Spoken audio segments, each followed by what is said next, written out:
오늘은 따라 내 믿음이 너를 구원하였으니 평안히 가라라는 제목으로 말씀 전가하도록 하겠습니다. 우리 제목 같이 한번 해볼까요? 시작. 따라 내 믿음이. 아멘. 지난주에 예수님께서는 어느 지역으로 가셨죠? 가버나움에서 갈릴리 호수를 건너서 거라사인의 땅에 가셨죠, 그죠? 거기서 귀신 들린 자를 고치시고 난 다음에 그 마을 사람들이 예수님에게 뭐라고 했죠? 다시 가라고, 우리 마을을 떠나라고. 그렇게 하여서 예수님께서는 다시 배를 타고 계셨던 가버나움으로 돌아오셨습니다. 예수님께서 가버나움에 도착하시자 가버나움의 분위기는 반대편의 거라사 지역의 분위기와는 완전히 딴판이었습니다. 많은 사람들이 환영하였었고 많은 이들이 예수님을 기다렸다라고 말씀하고 있습니다. 많은 이들이 예수님을 기다렸지만 그 중에서 특별히 간절히 예수님을 기다린 자가 있었는데 그가 누구냐 하면 바로 회당장 야이로였습니다. 회당장 야이로. 그가 왜 예수님을 이토록 간절히 기다렸는지 오늘 본문 41절 42절 우리 같이 한번 읽겠습니다. 시작. 이에 회당장인 야이로라 하는 사람이 와서 예수의 발 아래에 엎드려 자기 집에 오시기를 간구하니 이는 자기에게 12살 된 외딸이 있어 죽어감이러라. 예수께서 가실 때에 무리가 밀려들더라. 아멘. 회당장 야이로가 예수님을 간절히 기다린 이유가 뭐라고요? 그에게 있던 12살 된 외동딸이 지금 죽어가고 있기 때문이죠. 회당장이니까 나름대로 권력도 있고 돈도 있고 다 있었을 거예요. 그런데 12살 된 너무나 귀한 외동딸이 죽어가니까 모든 방법 다 했겠죠, 그죠? 좋은 의사들 다 부르고 다 했는데 안 되는 거예요. 죽어가고 있는 상황이에요. 그러니까 회당장으로는 마지막 예수님밖에 없었던 거예요. 얼마나 급했든지 회당장은 예수님께 달려와서 그 발 아래에 엎드려서 지금 자기 집에 제발 가달라고, 그래서 죽어간 내 딸을 고쳐달라고 구하였던 것입니다. 사실 회당장은 지금 정확하게 로마인인지 정확히 알 수 없지만 그래도 나름대로 권세가 있고 예수님은 지금 갓 서른된 유대인 청년이에요. 그런데 모든 거 버려놓고 가서 간구했던 것입니다. 그래서 예수님께서는 그와 함께 야이로의 집으로 행하고 가셨던 것입니다. 지금 급하니까. 그런데 그 가는 도중에 예상치 못한 일이 발생했습니다. 회당장 야이로의 집으로 잘 가시는데 갑자기 걸음을 멈추시고는 예수님께서 이렇게 말씀하시는 것입니다. 45절 같이 읽겠습니다. 예수께서 이르시되 내게 손을 댄 자가 누구냐 하시니 다 아니라 할 때에 베드로가 이르되 주여 무리가 밀려들어 미나이다. 걸음을 멈추신 예수님께서 뭐라고 하셨어요? 내게 손을 댄 자가 누구냐라고 말씀하셨어요. 그런데 어떤 뉘앙스인지 모르겠지만 사실 굉장히 곡해하면 어때요? 지금 예수님 막 하고 있는 사람이 너무 밀려들어요. 그러니까 예수님 막 짜증나서 자기에게 밀려드는 막 손을 대 이렇게 지금 말한 것처럼 보여질 수 있지만 그런 부분은 아니겠죠, 그렇죠? 예수님께서 잘 가시다가 걸음을 멈춰 도대체 누가 내게 손을 댔느냐라고 주위에 물어보면 주위의 사람들은 아무도 아니라고 이야기합니다. 그러자 그때 누가 나서요? 용감한 베드로가 또 나서죠. 예수님 보세요, 사람들이 지금 막 밀어요. 그러면서 지금 베드로가 지금 요구하는 건 뭐예요? 쓸데없는 거 신경 쓰지 말고 지금 뭐 해야 돼요? 회당장 딸을 고치러 가야 되는 거예요. 지금 급하다는 거죠. 하지만 예수님께서는 다시 한 번 더 말씀하세요. 어떻게? 46절 같이 봅니다. 예수께서 이르시되 내게 손을 댄 자가 있도다. 이는 내게서 능력이 나간 줄 알미로다 하신대. 예수님은 다시 한 번 더 강조하신 거예요. 손을 대었다. 왜냐하면 그냥 밀쳐서 손을 댄 게 아니라 그 손을 댐으로 말미암아 나에게서 능력이 나갔다라고 말씀하시는 거예요. 이쯤 되니까 이제 이 일은 그냥 이렇게 해결될 문제는 아니었어요. 문제가 뭔가 밝혀져야 될 상황인 것입니다. 상황이 이쯤이 되자 가만히 있던 예수님 뒤쪽 편에 있던 한 여인이 예수님 앞으로 나왔습니다. 그리고 모든 상황에 대하여서 이렇게 설명하고 있습니다. 47절 같이 봅니다. 여자가 스스로 숨기지 못할 줄 알고 곧 나은 것을 모든 사람 앞에 말하니. 자기에게 손을 댄 자가 누구냐 묻는 예수님 앞에 나온 그 여자는 오늘 본문 43절에 보면 12년 동안 혈루증을 앓은 여인이다라고 말씀하고 있습니다. 12년 동안 많은 의사를 쫓아다니고 고치려 하였지만 아무에게도 고침을 받을 수 없게 되었어. 하지만 예수님에 관한 소문을 듣고는, 예수님께 자기 마을에 왔다는 이야기를 듣고는 무리 가운데로 들어가서 예수님의 뒤로 가서 옷가에 손을 만졌다라고 말씀하고 있습니다. 그 순간 어떻게 되었어요? 12년 동안 그렇게 괴롭혔던 혈루증이 나아버린 것입니다. 엄청났을 거예요. 엄청났을 거예요. 표현할 수 없는 기쁨과 희열이 막 밀려들었어요. 하지만 지금 어때요? 예수님은 회당장 야이로의 딸을 구하러 가는 길이었어요. 엄청나게 많은 사람들이 지금 함께 가고 있는 중이니까 이 여자가 택한 방법은 뭐예요?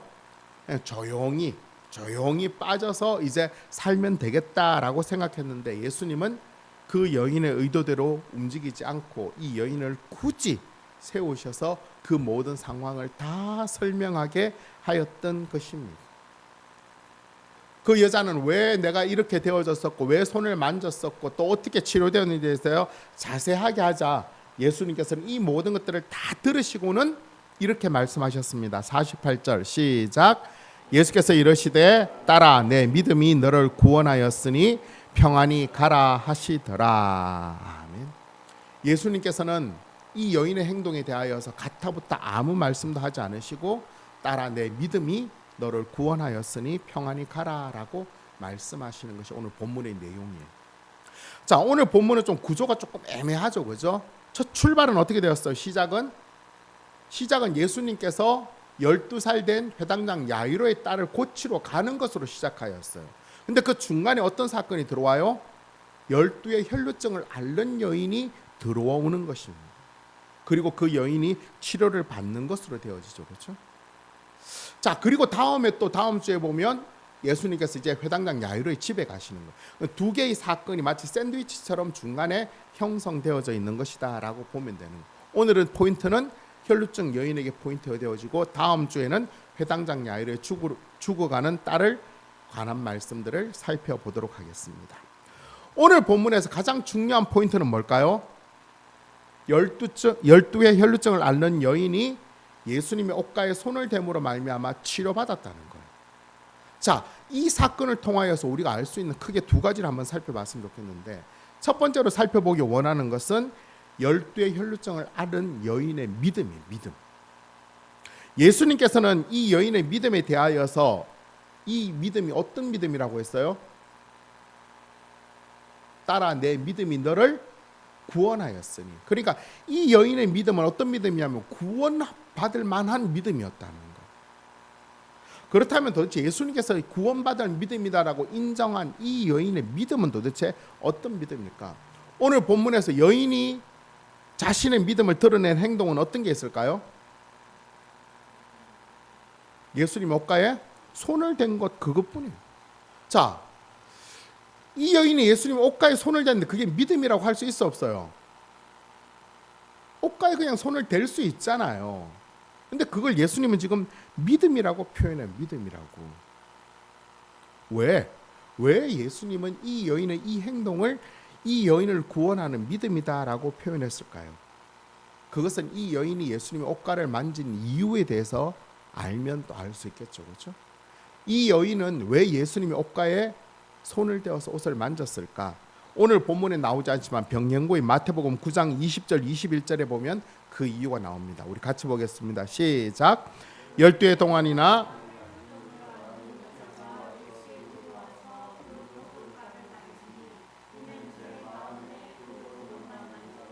구원을 받겠다 함이라. 아멘. 이 여인이 예수님 옷가에 손을 대어서 만진 것은 뭐 때문이라고요?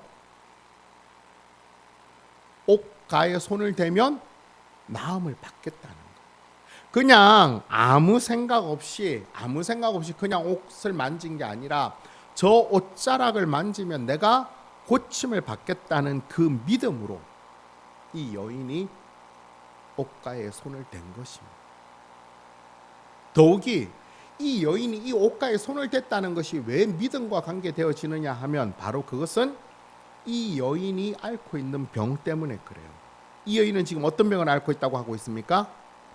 혈루증. 혈루증이라는 것은 뭐 지금 요즘으로 이야기하자면 여자의 어떤 부인병인데, 여자애가 불규칙적으로 계속해서 출혈, 하혈이 계속해서 있는 것입니다.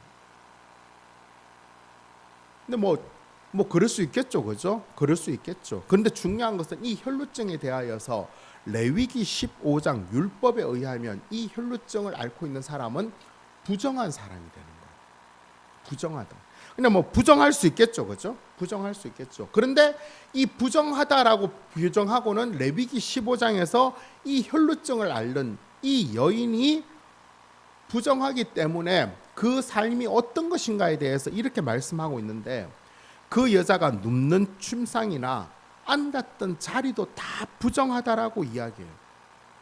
또 그 사람과 직접 접촉한 사람뿐만 아니라 간접적으로도 접촉한 사람들도 다 부정해지는 것.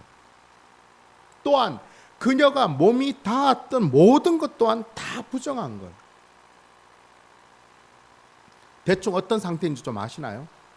이 여인이 그러니까 쉽게 말해서 밥을 먹기 위해서 그릇을 잡았어요. 그러면 그 그릇이 어떻게 돼요? 부정하게 돼요. 그러면 밥 먹고 나면 그릇 어떻게 돼요? 깨뜨려 버려야 되는 거예요. 이 여인이 앉았던 자리, 이 여인이 입었던 옷, 그 모든 것들이 다 부정한 거예요. 앉고 일어서면 다른 조치를 막 취해야 되는 거예요. 자, 물건과는 이렇지만 사람들과의 관계는 어떨까요? 이 여인이 누군가의 따뜻한 손을 한번 잡을 수 있을까요? 잡을 수가 없어요. 왜? 그 사람이 부정해지기 때문에. 그러니까 이 여인은 철저히 모든 것으로부터 격리되어지는 거예요. 그런데 이렇게 사는 시간이 얼마였다고요? 12년. 어땠을지 감히 상상이 되나요? 아마 미쳐버렸을 것 같아요. 정말 아무것도 할 수 없잖아요. 아무것도. 이런 고통이 엄청났기 때문에 아마 이 여인이 이 병을 고치기 위해서 정말 많이 노력했을 거예요. 뭐 다른 마태복음이나 마가복음 따르자면 수많은 의사에게 그녀의 병을 보였다라고 해야 고침받기 위해 노력했다라고. 그전에는 좀 이 여인이 재산이 좀 있었던 것 같아요. 그런데 12년 동안 그렇게 하다 보니까 그 있는 모든 돈을 다 허비하고 말았던 것입니다. 완전히 비참한 상황이 되었는데, 이 여인이 무엇보다 더 이 여인을 고통스럽게 하고 불행하게 만든 것은 이 병으로 인하여서, 부정함으로 인해서 이 여인이 하나님께 나아갈 수 없다는 거예요. 아니, 사람들이 못 고치기 때문에 어떻게 해야 되는 거예요? 하나님이라도 뭔가 도와주시면 고침을 받을 수 있는데 그 하나님께 나아갈 수조차도 없는 거예요. 성전에 갈 수도 없고 제사를 드릴 수도 없어요. 그리고 그 병으로 인하여 사람들에게 온갖 손가락질과 낙인이 찍혀서 어떻게? 정말 죄인이다. 이 여인은 이제 정말 할 수 있는 것은 아무것도 없고 그냥 죽어야지만 이 고통이 끝나는 것밖에는 없는 상황이 되었어요.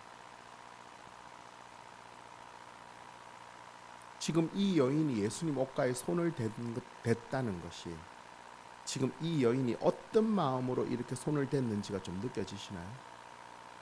그 마지막 강구였어요. 그런데 이 손을 댄다는 것이 정말 위험한 일이에요. 왜 그렇죠? 이 여인이 예수님 옷가에 손을 댔어요. 그럼 예수님이 어떻게 돼요? 부정해지는 거예요. 부정해지는 거고. 근데 예수님은 지금 뭘 하고 가고 계세요? 회당장 야이로의 12살 된 딸이 죽어가는 걸 살리려고 가는 거예요. 그런데 만약에 이 여자가 예수님 옷가에 손을 딱 댔는데 그 순간 사람들이 자기를 발견해서 아니 저 여자 혈루증 앓는 여자 저 손이 지금 예수님께 대었어. 그러면 예수님도 부정한 사람이 되는 거예요. 그러면 이 예수님도 어떻게 해야 돼요? 못 가는 거예요. 그러면 고침을 못 받게 되겠죠. 그러면 어떤 일이 벌어질까요? 온갖 멸시와 이런 것들이 갑절로 그 여인에게 비난이 들어올 거예요. 이 모든 것을 다 알고 있음에도 불구하고 이 여인은 예수님 옷가에 손을 댈 수밖에 없었어요. 뭐 다른 게 아무것도 없으니까. 이제는 다른 방법이 없는 거예요. 이 간절함과 이 절박함이 적어도 예수님이라면 자신의 이 부정함을 오히려 고쳐주시지 않을까라는 그 간절한 믿음으로 옷가에 손을 대었던 것입니다. 이 여인의 그 믿음의 결과는 어땠어요? 이 병이 치료되어진 것입니다. 누구에게 가능했죠? 예수님에게 가능했던 것입니다. 이 여인은 부정해요.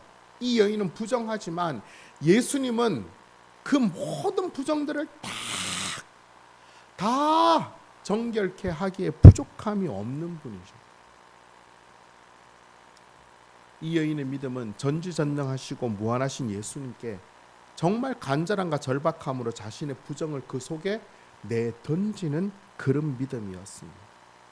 그 믿음은 12년 동안 고통스럽고 좌절하게 만들었던 그 병의 치료를 받게 되었고 구원을 받게 된 것입니다. 이 여인의 믿음을 보면서 오늘 우리가 예수님을 향한 우리의 믿음이 어떤지를 다시 한번 확인해 볼 수 있기를 바랍니다. 우리에게는 이 여인과 같은 그런 간절함과 그런 절박함이 있나요? 물론 우리도 있죠, 그죠? 예수님 앞에 기도할 때 이렇게 나와서 우리가 예배 드리면서 간절히 기도할 때는 이 여인만큼은 아니더라도 간절함과 절박함이 우리들에게 있어요. 그렇다면 이 여인의 간절함과 절박함, 우리의 간절함과 절박함은 도대체 어떤 차이가 있을까요? 설교 시간에 제가 자주 이야기했던 그 부분인데 바로 only와 first의 차이입니다. 지금 이 여인에게 있어서 자신의 간절함과 절박함을 해결해 줄 유일한 길은 예수님밖에 없었던 거예요. 하지만 우리들은 그렇지 않은 거죠.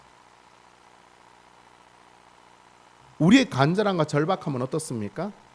오직 예수님 한 분밖에는 없어요.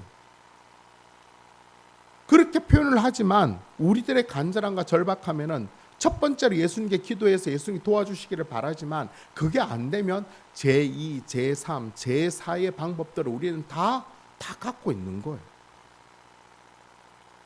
하지만 예수님께서 원하셨던 믿음은 only one, 오직 예수님 뿐이었지 이 첫 번째의 개념으로 간 것은 아니었던 것입니다. 이 여인이 그런 절박함과 그런 간절함으로 예수님 앞에 자신을 내던졌을 때 이 여인은 그 누구도 하지 못했던 놀라운 치료를 얻게 되어진 것입니다.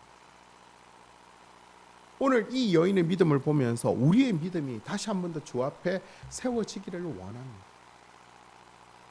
예수님이 내 삶의 주인으로 모든 것들을 다 알고 계시고 그 주님을 위해서 모든 것들이 해결되어진다는 것을 우리는 분명히 믿고 살아야 되겠죠. 하지만 우리가 사는 세상은 어때요?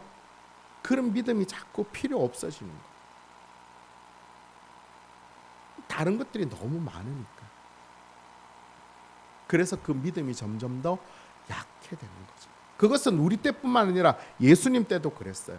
우리 누가복음 18장 1절부터 8절까지 우리 같이 한번 읽어볼까요? 시작.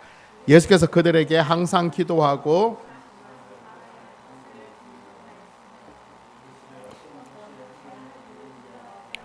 사람을 무시하는 한 재판관이 있는데 그 도시에 한 과부가 있어 자주 그에게 가서 내 원수에 대한 나의 원한을 풀어주소서 하되 그가 얼마 동안 듣지 아니하다가 후에 속으로 생각하되 내가 하나님을 두려워하지 않고 사람을 무시하나 이 과부가 나를 번거롭게 하니 내가 그 원한을 풀어주리라.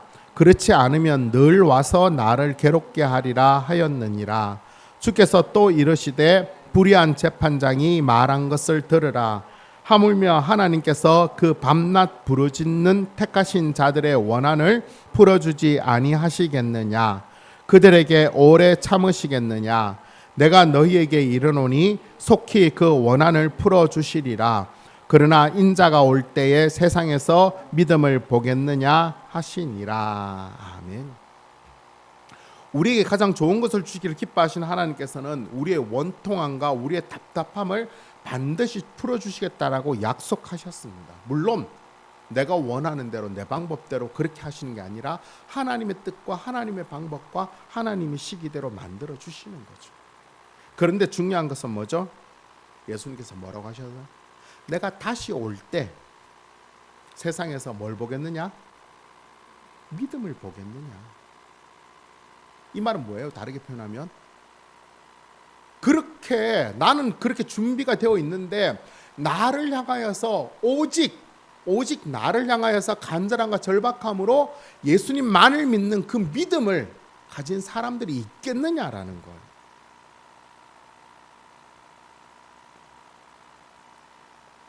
없다는 거죠. 왜 없죠? 이 세상이 그래요. 세상이 과학이 자꾸 발달하죠. 그죠? 문명이 자꾸 발달하고 모든 것들이 다 풍성해져요. 그 이유가 뭐죠? 오직 하나로만 치달아가요. 뭐죠? 예수님 필요 없는 세상. 이제는 뭐까지 만들어요? 생명까지 만들어내는 거. 인간과 동일한 로봇들을 만들어내는, 이제는 신이 필요 없는 거예요. 그냥 인간이 다 할 수 있는 거예요. 그쯤 되면 믿음이라는 건 아무런 의미가 없는 거예요. 그냥 과학만 남는 거예요. 과학만. 그런 세상 가운데 우리가 예수님을 믿고 있어요. 우리는 어떤 믿음으로 나가야 될까요? 그냥 세상 사람들보다 조금 더 나는 예수님 믿으니까 그래도 주일날 예배를 드리고 성경을 좀 보고 기도를 하고 이 정도 선에 머물러서는 우리의 믿음이 계속해서 이 세상 가운데서 나타내기가 어려워요.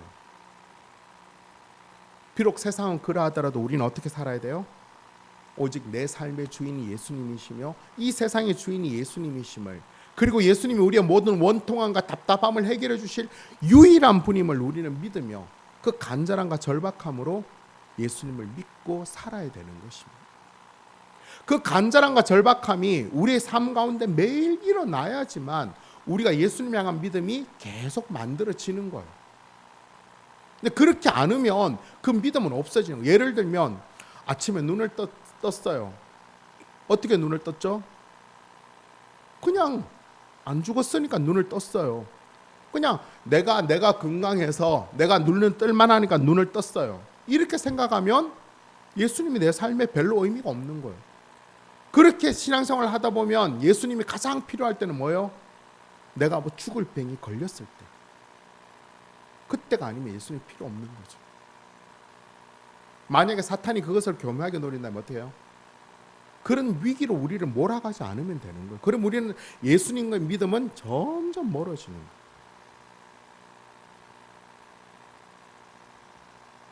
오늘 이 여인은 정말 간절함과 절박함으로 예수님께 모든 것을 내어 맡겼을 때 예수님은 그 여인의 믿음에 합당한 대가를 나타내시고 또 그 여인의 회복과 구원을 허락하셨습니다. 오늘 우리가 이 땅을 살아가는 동안 우리가 정말 구해야 될 분이 오직 예수님밖에 없음을 항상 기억하고 우리 삶에서 눈을 뜨고 잠을 자는 그 모든 순간순간 시간마다 정말 예수님을 향하는 그 간절함과 절박함으로 예수님이 원하시는 그 믿음의 삶을 사는 그런 저와 여러분 되시기를 간절히 바랍니다. 아멘. 한 가지 더 살펴보기 원하는 것은 예수님께서 굳이 이 여인을 찾으셨던 이유입니다. 예수님께서는 지금 옥깃을 맞췄는데 능력이 나갔다라는 걸 느꼈다는 것만으로 인하여서 예수님은 이 여인이 어떤 여인인지, 이 여인이 어떻게 치료를 받았는지 다 아셨을 거죠, 그렇죠? 그러면 어떻게 해요? 그냥 조용히 쉽게 넘어갈 수도 있죠, 그렇죠? 또 지금은 어떤 일이에요? 굉장히 급한 일이에요. 지금 12살 된 딸이 죽어가고 있으니까 빨리 가면 되는데, 그런데 예수님은 그 방법을 택하지 않으시고 굳이 이 여인을 모든 사람 앞에 다 오픈하도록 만들어 주셨다는 거죠. 왜 그랬을까요? 예수님께서 원하시는 것은 병이 낫는 게 아니라, 병이 낫는 것은 기본이고 그 병을 통하여서 이 여인의 모든 것들이 회복되어지기를 예수님은 원하셨던 것입니다. 그걸 어떻게 나타낼 수 있냐면 48절에 보면 예수님께서 이 여인을 향하여서 뭐라고 호칭을 하고 있습니까? 제일 앞에 따라라고 하고 있어요. 사실 이 좀 호칭이 좀 애매하죠, 그죠? 이 여인과 지금 예수님 아무 관계가 없는데 따라라고 하고 있는 거예요. 예수님께서 따라라고 하심으로 말미암아 이 여인이 회복해야 될 관계를 예수님께서 만들어 주신 거예요. 이 여인은 지금 누구와의 관계가 제일 먼저 회복되어져야 돼요? 하나님과의 관계가 회복되어져야 되는 거예요. 그런데 이 여인 어땠어요? 지금 혈류병에서 성전에도 못 가고 제사도 못 드리고 하나님과 아무런 관계가 없는 원수지간이었던 거예요. 그런데 예수님께서 이 여인을 향해서 뭐라고 하셔요? 따라라고 하시면서 뭘 나타내신 거예요? 이제 하나님과의 관계가 네가 회복이 되었다는 거예요. 내 딸이 되었다는 거예요. 내 딸이. 그 다음에 이 따라라는 표현 중에 하나가 더 들어가자면 이제는 사람들과의 관계 속에서도 예수님과 이 여인이 딸의 관계는 아니지만 한 공동체 안에서의 가족 관계 안으로 들어왔음을 지금 이야기를 하고 있는 것입니다. 예수님께서는 따라라고 부르시면서 이 여인이 회복되어야 될 모든 것들을 다 나타내신 거예요. 이 따라라는 말은 가장 단순하게 아버지가 딸에게 부르는 그런 호칭인 거죠. 근데 예수님께서 이 모든 많은 사람들 앞에서 굳이 이렇게 나타내신 이유는 뭐죠? 이제 이 여인이 이 병에서 고쳐서 다시 자기 집으로 돌아가서 모든 사람들과 정상적인 관계를 누릴 수 있도록 만들어 주는 거예요. 사실 혈루증이라는 것은 여인의 부인병이기 때문에 감추면 다른 사람 모를 수도 있어요, 그렇죠? 그러니까 이 여인이 가서 집에 가서 나았다라고 하지만 그걸 증명해낼 방법이 없는 거잖아요. 예수님께서 그 부분을 회복시켜 주신 거예요. 그다음 두 번째로 따라 내 믿음이 너를 구원하였으니 뭐라고 하셨어요? 평안히 가라라고 하셨어요. 예수님께서는 이 여인이 이제 평안한 삶을 누릴 수 있도록 보장해 주신 거예요. 한번 상상해 봅시다. 예수님께서 그 말씀하셨을 때 이 여인이 마음에 와닿았던 그 평안이 어떤 것일까요? 이 여인은 평안이라는 거하고는 12년 동안 담을 쌓고 지냈어요. 한순간도 평안을 누릴 수가 없었어요. 철저한 격리 속에 외로움과 불안과 고통의 연속이었어요. 근데 예수님께서 이제 뭐라고 말씀하세요? 이제 평안해라. 평안해라. 그 간절함과 그 절박 속에서 예수님의 옷가를 만졌을 때 그 병이 치유됨으로 말미암아 이 여인은 어떤 것에도 누릴 수 없었던 그 평안의 삶을 누리고 있었던 거예요. 오늘 우리는 어때요? 예수님께서 우리를 구원해 주시면서 우리들에게 주시고자 하셨던 그 놀라운 선물도 바로 이 두 가지예요. 딸아, 아들아 라고 하시면서 하나님과 우리 사이의 관계가 회복되어졌음을 이야기하고 있는 것입니다. 우리는 그 관계를 누리며 살아가야 되는 거죠. 우리가 예수님을 믿지 않고 구원받았지 않았으면 하나님과 원수지간이에요. 아무런 관계가 없는 상황이에요. 그런데 하나님께서 우리들을 구원해 주시고 우리를 뭐로 부르셨어요? 하나님의 자녀로 부르셨다는 거예요. 하나님이 우리 아버지가 되었다는 것입니다. 또 뭐예요? 예수님께서 우리들을 구원하심으로 말미암아 우리들에게 평안을 주셨어요. 여러분 지금 평안한 삶을 좀 누리고 있습니까? 세상 사람들 평안이 잘 없어요. 돈 때문에 쫓기고 건강 때문에 쫓기고 그다음 여러 가지 일들로 인해서 계속 쫓겨. 그 평안을 찾기 위해서 결국 찾은 게 뭐예요? 술이나 마약이에요. 아무것도 줄 수 없는 거죠. 하지만 구원하심으로 우리들에게 이런 평안을 주셨어요. 그렇다면 우리는 어떻게 해야 돼요? 그것을 믿고 그렇게 살면 되는 거예요. 나에게 평안이 임하여졌고 하나님과의 관계가 회복되어진다. 그것들을 내가 인정하고 그렇게 살지 않으면 아무 소용이 없어요. 하지만 그것을 믿고 살면 더 풍성한 삶을 누릴 수 있게 되는 거죠. 대표적인 예가 누구에 나오느냐 하면 바로 사무엘의 어머니 한나에게서 찾아볼 수 있어요. 사무엘의 아버지는 엘가나였는데 이 엘가나에게는 두 명의 부인이 있었어요. 한 명은 한나였고 한 명은 분인나였어요. 그런데 한나에게는 자식이 없었는데 분인나에게는 자식이 있었어요. 그때 당시 자식이 없었다는 것은 여인으로서 뭔가 결함이 굉장히 많은 거예요. 그래서 너무나 한이 되었어요. 그런데 이스라엘은 우리가 잘 알듯이 정한 절기 1년에 몇 번은 성전에 가서 제사를 지내야 되는데 마침 성전에 가서 이 한나가 정말 간절히 기도했어요. 하나님 제발 좀 허락해 달라라고. 근데 멀리서 이 여인을 본 자가 있었는데 누구냐면 바로 그때 그 성전을 지키던 엘리 제사장이었어요. 엘리 제사장에 보니까 그 여인이 지금 이 하나님께 막 기도하는 모습이 기도하는 게 아니라 술 취한 것처럼 보이는데 그렇게 간절하게 했던 거예요. 그래서 이 엘리가 와서 이야기하는 거예요. 야, 제발 술 좀 끊어라. 어디 성전에 와서 지금 이렇게 술 먹고 행패를 취하느냐 라고 하니까 이 한나가 자기의 마음을 이렇게 표현했습니다. 우리 사무엘상 1장 15절부터 18절까지 같이 읽겠습니다. 시작.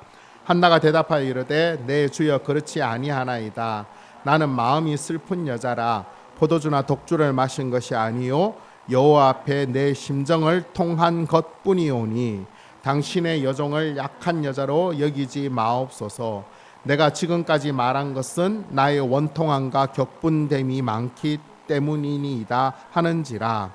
엘리가 대답하여 이르되 평안히 가라. 이스라엘의 하나님이 내게 기도하여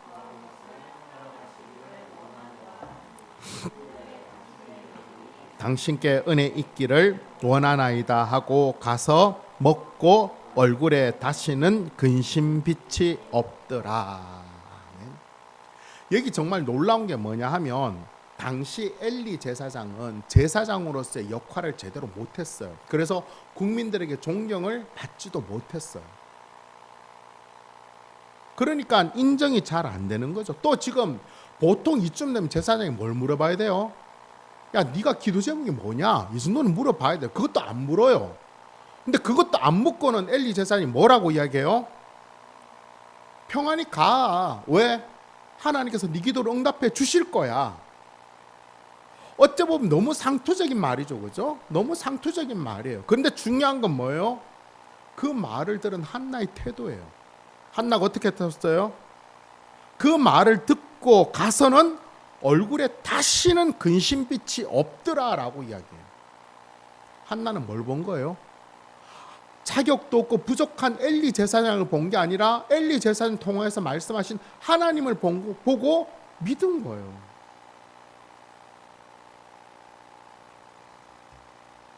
그 은혜로 말미암아 어떻게 했어요? 사무엘을 낳은 것입니다. 이 여인 또한 마찬가지죠. 예수님께서 야, 너 다 치료되어서 딸아, 내 믿음이 너를 구원하였으니 평안히 가라. 그런데 이 여인이 집에 가서는 내가 다 나았나? 아직도 머뭇머뭇하고 사람들과 관계를 하는데도 뭔가 좀 조심스럽고 이렇게 살면 아무런 의미가 없어요. 예수님이 주시고자 하시는 게 그게 아니에요. 이 평안과 그 모든 것들을 회복시키며 살기 원했던 거예요. 오늘 우리들도 마찬가지죠. 예수님께서 우리를 구원하신 것은 내가 이제 내 삶의 주인이야. 나를 믿고 평안히 살아. 근데 우리는 여전히 근심하고 여전히 걱정하고 여전히 내가 다 책임을 져야 되고 여전히 내가 모든 것들을 다 해야 되고 그러면 예수님께서 우리를 구원하신 그 구원의 은혜를 아무것도 누리지 못하고 사는 것입니다. 열두의 혈루증을 앓은 여인과 같이 한나와 같이 오직 예수님만을 간절히 바라보고 절박함으로 믿는 그 믿음으로 말미암아 우리에게 주어진 이 구원의 삶을 정말 평안히 누릴 수 있는 그런 저와 여러분 되기를 간절히 바랍니다. 아멘. 그게 우리의 힘인 거예요.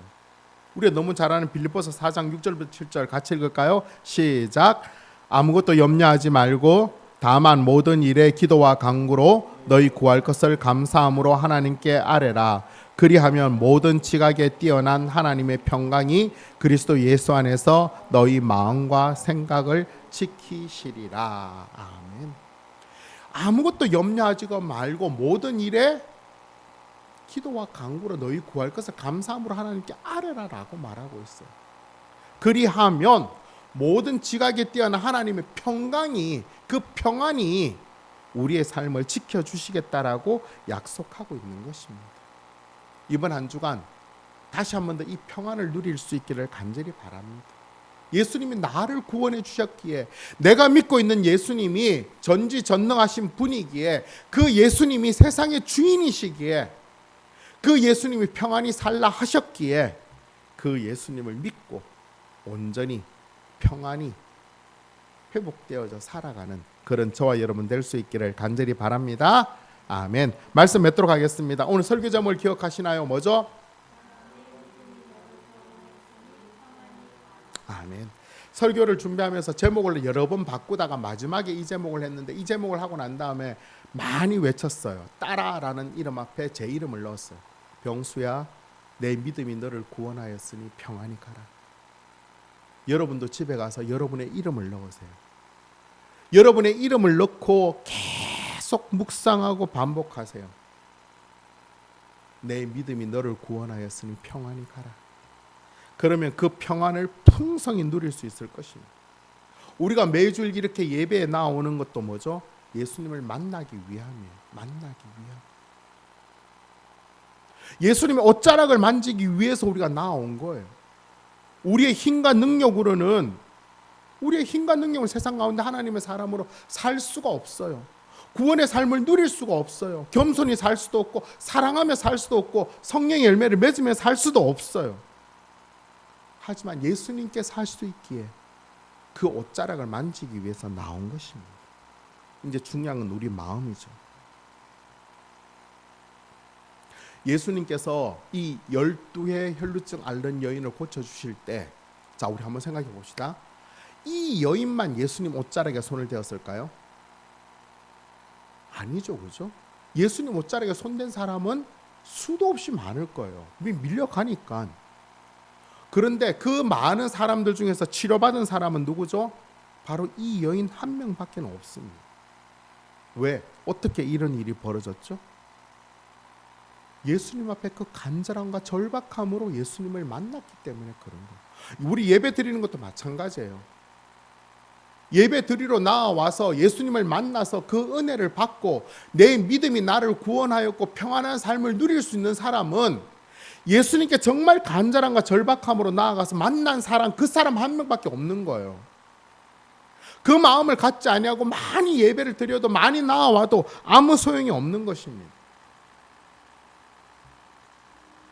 우리 일상 기쁨이며 모든 성도님들은 매주일 어떤 방법이든지 이런 간절함과 절박함으로 예수님을 만나는 그런 예배와 그런 일상의 삶을 살 수 있기를 바랍니다. 그래서 우리의 모든 삶 가운데 예수님께 주시는 놀라운 치유와 구원과 그 평안을 넉넉히 누리며 살아가는 그런 저와 여러분 되시기를 예수님의 이름으로 축원합니다. 아멘, 아멘. 오늘 말씀 생각하며 부르기를